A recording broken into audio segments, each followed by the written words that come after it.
خوارزم شاہ کی پہلی شکست کے بعد سرحد کے اور بہت سے شہروں کی طرف پوکن کی آبادی کا بہت سا حصہ مغرب کے شہروں کی طرف ہجرت کر چکا تھا۔ اس کے بعد جب تیمور ملک کو سلطان نے مزید سپاہی دینے سے انکار کر دیا تھا تو اس نے رہے سہے لوگوں کو یہ مشورہ دیا کہ وہ اپنے بچوں اور بوڑھوں اور عورتوں کو شہر سے نکال کر محفوظ مقامات پر پہنچا دے، لیکن اس کے باوجود پوکن کی آبادی کا قریباً تیسرا حصہ ابھی تک شہر میں موجود تھا۔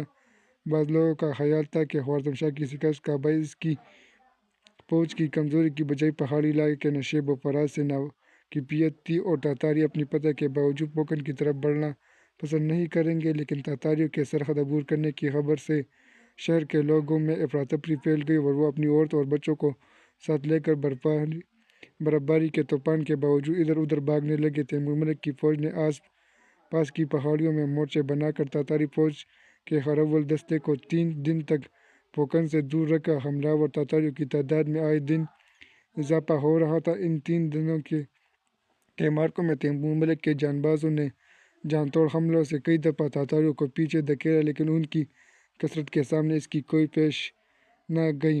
چوتھے روز جب تیمور ملک کے ساتھی صرف 1000 جانصار رہ گئے، اسے جاسوسوں نے خبر دی کہ چنگیز خان کا بیٹا روچی سپاہیوں کی بہت بڑی تعداد کے ساتھ پیش قدمی کر رہا ہے۔ اب ملک کی آخری جائے پناہ دریا کے درمیان ایک ٹاپو تھا جس کی حفاظت کے انتظامات وہ کئی ماہ بیشتر کر چکا تھا۔ کسی زمانے میں پوکن کے حکمران اور اونچے طبقے کے لوگ اسی ٹاپو میں رہتے تھے۔ قدیم قلعہ اور چند اجڑی ہوئی عمارتیں اب تک موجود تھیں۔ تیمور ملک نے رات کے وقت اپنی فوج اور شہر کے رہے سہے باشندوں کو، جو اس کے ساتھ جینا اور مرنا قبول کر چکے تھے، کشتیوں کے ذریعے اس ٹاپو پر اتار دیا اور چند سواروں کو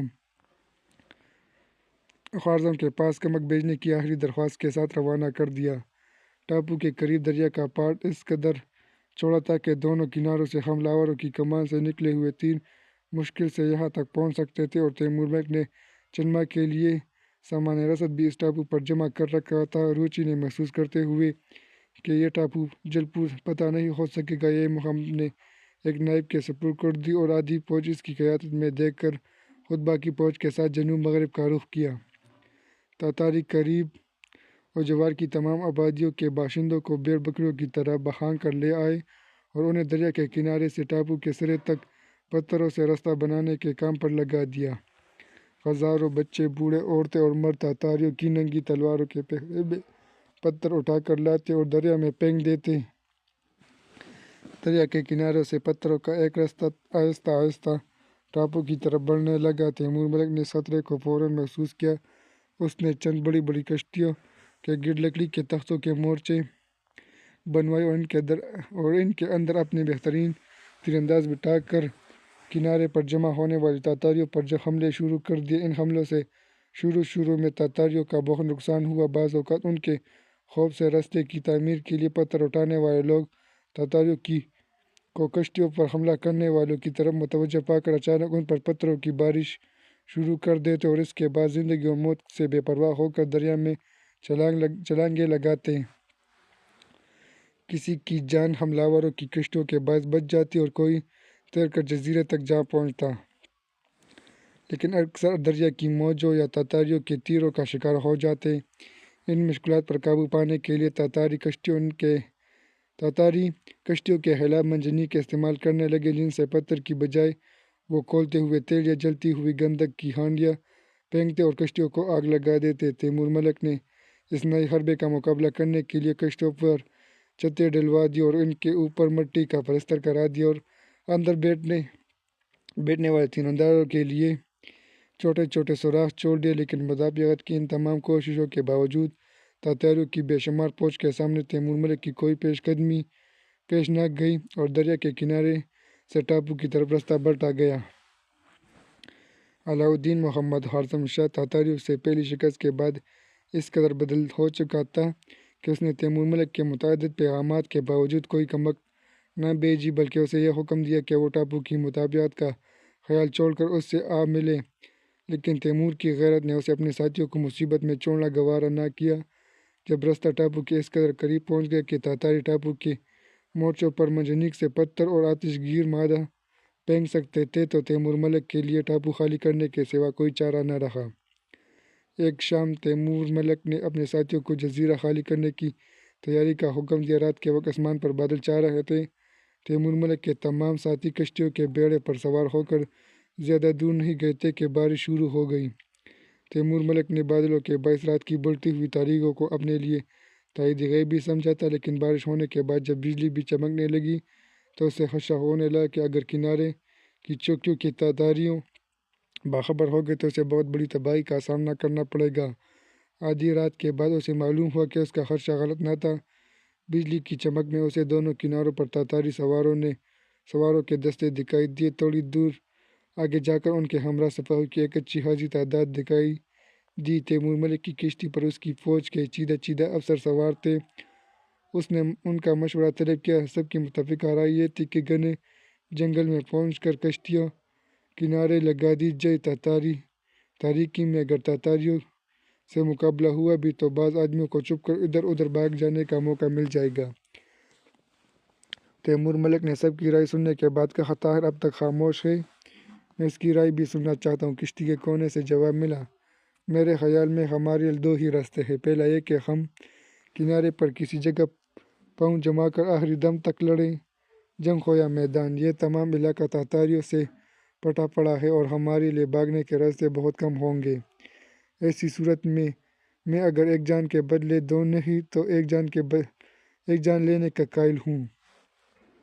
اگر کسی ایک جگہ دریا کے کنارے اترنے کے بعد ادھر ادھر بھاگتے ہوئے دشمن کے تیروں کا شکار ہونا ہے تو بہتر یہی کہ ہم ان کے تیر پیٹھ پر کھانے کی بجائے سینے پر کھائیں۔ دوسرا راستہ یہ ہے کہ ہم ہر ایک آدھا کوس پر ایک کشتی پیچھے چھوڑ دی جائے اور جب دوسری کشتیاں آگے جائیں تو اس کے سوار اترتے جائیں اور خالی کشتی کو پانی میں دھکیلتے جائیں۔ تاتاری یقیناً باقی بیڑے کے ساتھ چلتے رہیں گے اور پیچھے رہنے والی کشتیوں کے سواروں کو جان بچانے کا موقع مل جائے گا۔ تعاقب کرنے والوں کو غلط فہمی میں مبتلا رکھنے کے لیے ہم بیڑے پر سے بجلی کی روشنی میں تیر چلاتے رہیں گے۔ اس صورت میں طلوع سحر تک ہمیں ادھر ادھر بھاگنے کا موقع مل جائے گا۔ آخر چند آدمیوں کو شاید اپنی کشتیاں کنارے تک لگانے کا وقت نہ ملے، اس لیے ضروری ہے کہ وہ بہترین تیراک ہوں۔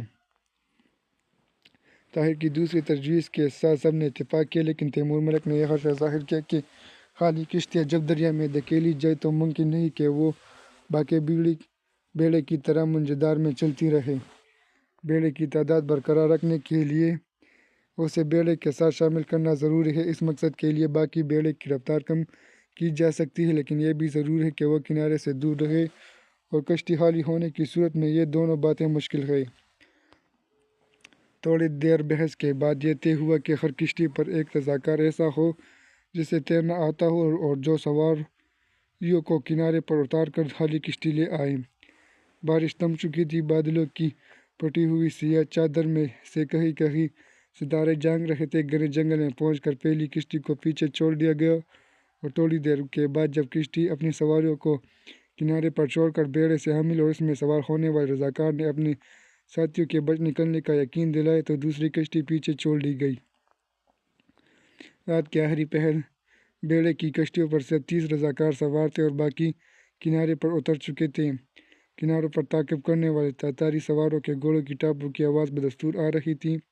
تیمور ملک نے رضاکاروں کو تھوڑے تھوڑے فاصلے پر ایک کے بعد دیگرے دریا میں کود کر کنارے پر پہنچنے کا حکم دیا اور جب تمام کشتیاں خالی ہوئیں تو اس نے اپنے آخری ساتھی سے جو اس کشتی میں سوار تھا کہا،